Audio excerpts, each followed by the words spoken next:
Hi everyone and welcome to this video where we're going to take a look at racks. So here we have a rack which I've already made, and what we can do is we can bring Midi FX, the instrument themselves, and further audio effects actually inside the instrument and group it together as a self-contained rack. So this is the one that I've made. So a bit of a Deadmau5 vibe going on. I'll just play it for you.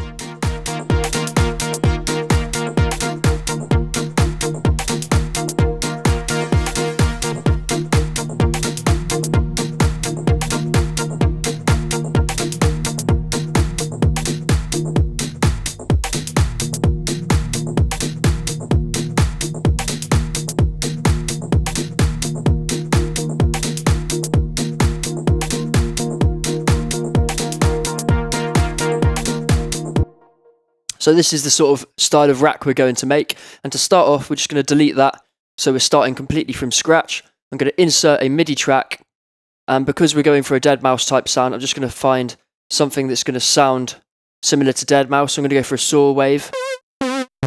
Any of these will be fine. I'm going to drag this in, and this is the part that's not a great deal to do with racks. All we're trying to do here is get a bit of a saw wave. This one's probably a bit more appropriate, so I'm going to go for this. And all I'm going to do is just loop this up.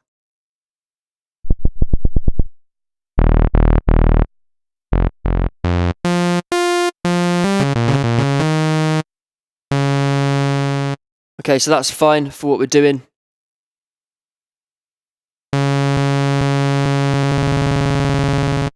Just make a nice loop point.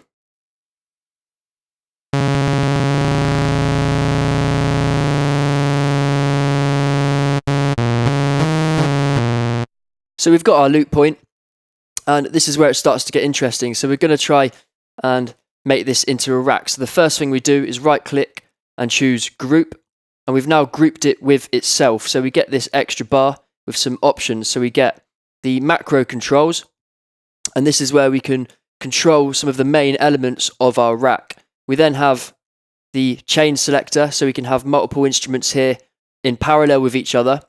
And then we have the actual devices which we can show or collapse. We can also open this up, which we've already seen we can do earlier if we need to get involved with tweaking these settings a bit more. So as you're aware, we can use MIDI FX and audio devices to create our rack. So what I'm going to do is I'm going to start off by playing a few notes. And this sounds okay, but it's not quite the Deadmau5 sound. And the reason for that is because we need a fifths type sound, which is the fifth note of the scale with the root, and that is 7 semitones above. Yeah, that's quite loud, but we're getting in the right area now for our sound. So what I'm going to do is I'm going to put this inside our rack just by putting it here. And then we're going to play in some notes. So I'm just going to play in some 8th beat notes.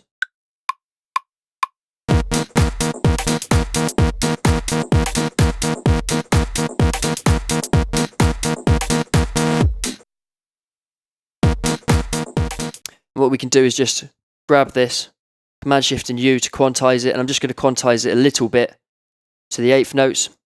And at the moment, if we listen to this,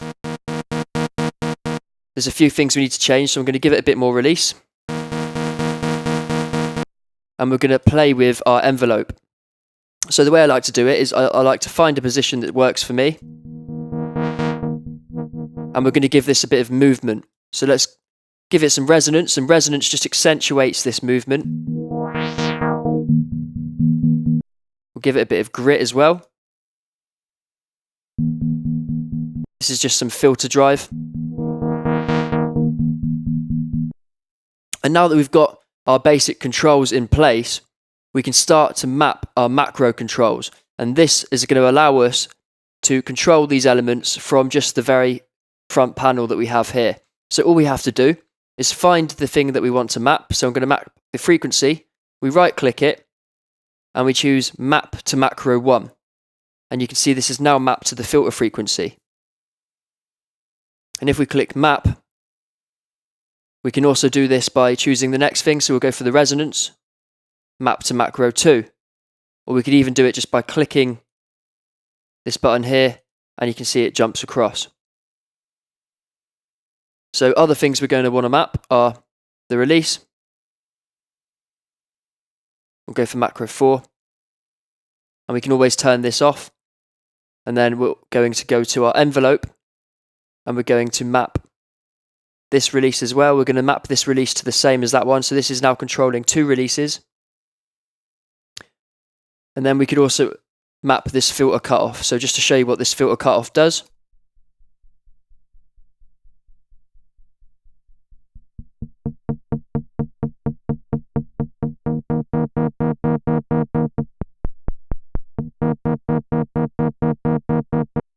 So what we're going to do is we're going to map this to macro 5, and we're going to map the amount to macro 6. So we've mapped quite a lot of stuff there. So let's just tidy this up a little bit. If I press map, what we can do is we get these settings here as if we're in MIDI or key map mode, and this allows us to fine tune our mappings. So for example, let's just get this roughly to where we want it. So I'll set this at 100. We're going to use our filter. We're going to push this up to full amount. Got some resonance. And we can hear here that this filter isn't really doing anything to around 400-600 milliseconds, somewhere around there. And notice the same with our releases. We're not really getting much response till we get to this part here. So what we can do is we can fine tune this. So we can look, and we can even rename these parts as well. So this is filter decay. And to rename, we just right click and hit rename. Or we can just press Command and R. So this is filter amount, release, resonance, and the filter frequency. So the filter frequency, let's just keep that playing. We set the minimum value to 0. And we're going to set the maximum value to 72. Then we can look at our filter decay. I'm going to set the maximum and the minimum. So I'm going to put the minimum at 600, maybe a little bit less, maybe 400, and the maximum at 60 seconds. So let's listen to that.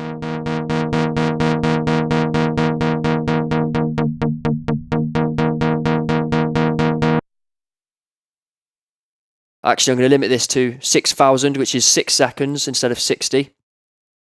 We've then got our filter frequency.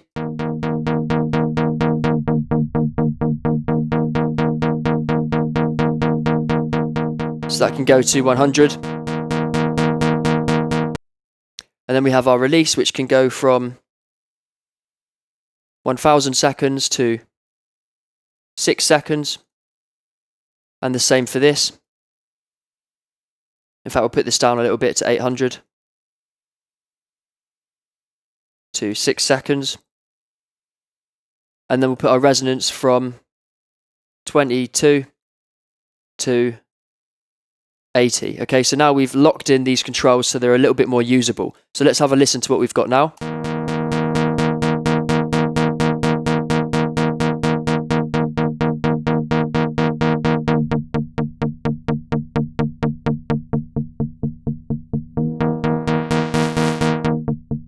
Okay, so we've got some much more usable results there. And now what we can do is we can look at making this sound a little bit more like it should do. So we can start off with maybe a bit of this delay here. It's just a simple delay that I've added with a little bit of reverb.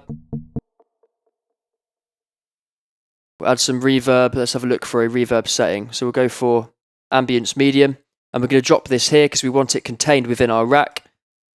And let's just go for some fairly gentle settings.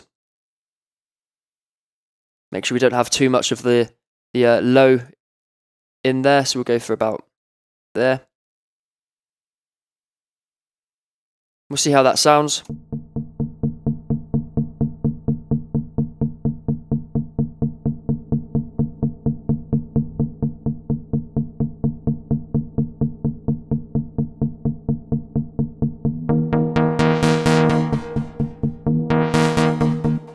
So we're getting closer now.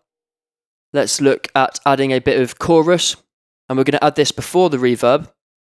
And the reason we're going to do that is because we want this chorus to affect the reverb as well. So that's with it on, with it off.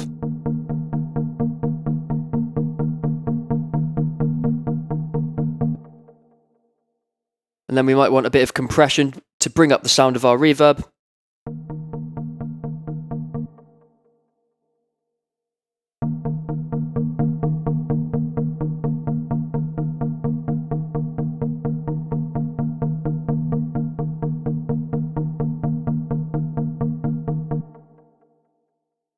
And we'll go for a scale device, because we want to make sure that the notes that come through this chord device are in the scale. So I'm going to choose a scale, and we'll just go for a C minor. And if we want, we can change this. So we'll actually map this to key.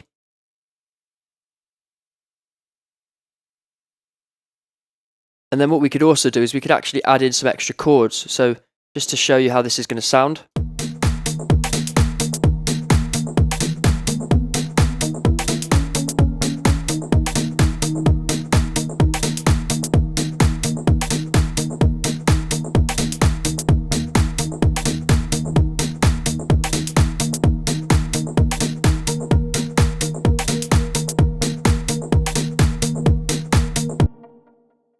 So we've got most of this rack in place now, and what we could do is actually color code it if we wanted to. So we could say, right, these two are our filter, this is our release, this is our key. We've got another filter control here.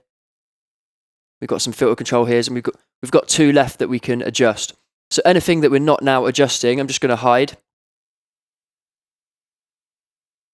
So we don't want our chorus, we don't want our reverb. We could actually map our reverb if we wanted to. So we'll go and map that to macro 7, and we could call this space. And if we really wanted to, we could take our 8th note here. We'll get rid of that. And we could actually put this inside. And we'll map this dry and wet as well. So we'll map this to space. And if we press map, we can now edit our space settings. So we'll go for somewhere between 10 and 20 for our reverb, or 25, and 5 and 25 for our space. We'll see how that sounds.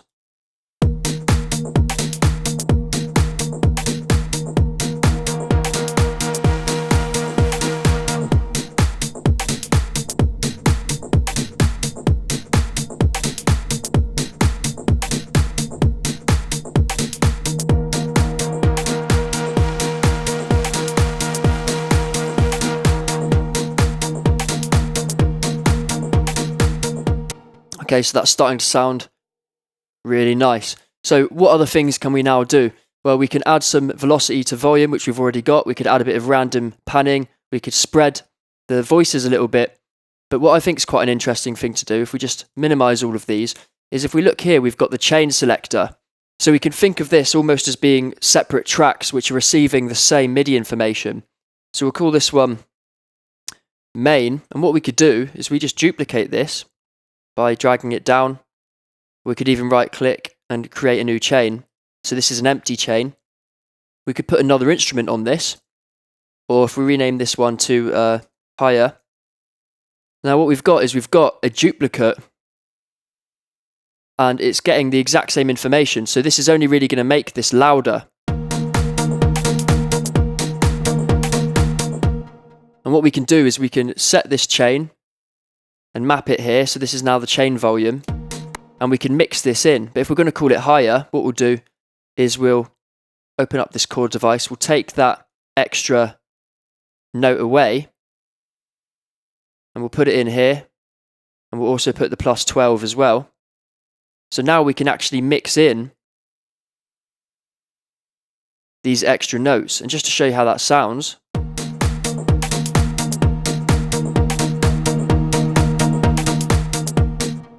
And we could even then go and transpose this if we wanted to. So we could put this up another 7 semitones. We could detune it slightly.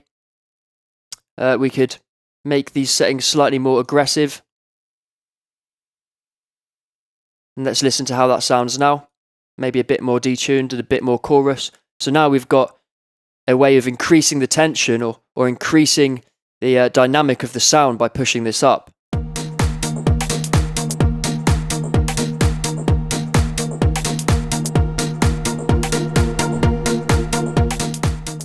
But what's nice about this, if I go onto the main, we see we've got our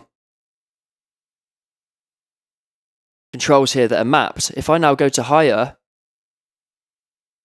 you'll see they are also mapped. So these controls, they're moving here, and they're also moving here. So I've got this bunch of controls to control all of these different things in my chain.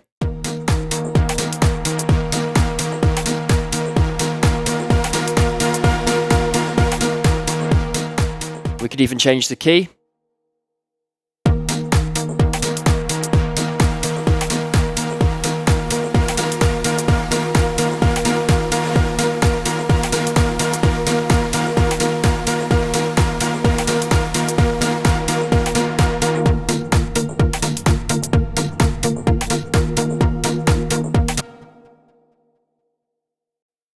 Just to recap there, because there was a lot going on and there was a lot of me messing around with settings, what we have is we have the instrument rack, which can house any number of devices within it.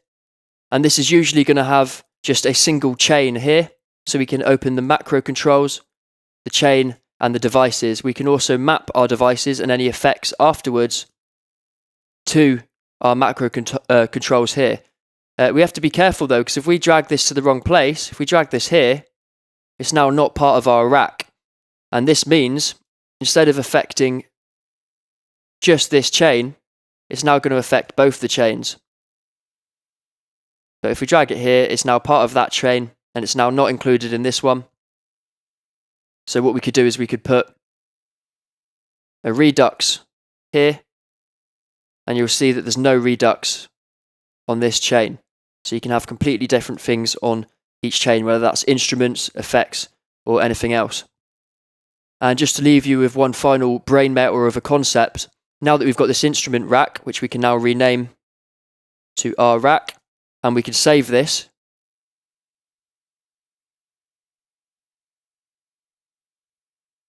What we can now do is group this with another rack, and we could have as many racks as we wanted in here. We could have a completely different sound in here. We could go for a bass, and we can play these both at the same time. But we could put this one through an arpeggio first, and we could map this rack to this chain volume and this rack to this chain volume. So now we have a rack inside a rack. And then we also have this instrument. So I don't expect this to sound good, but I'm just going to see how it sounds.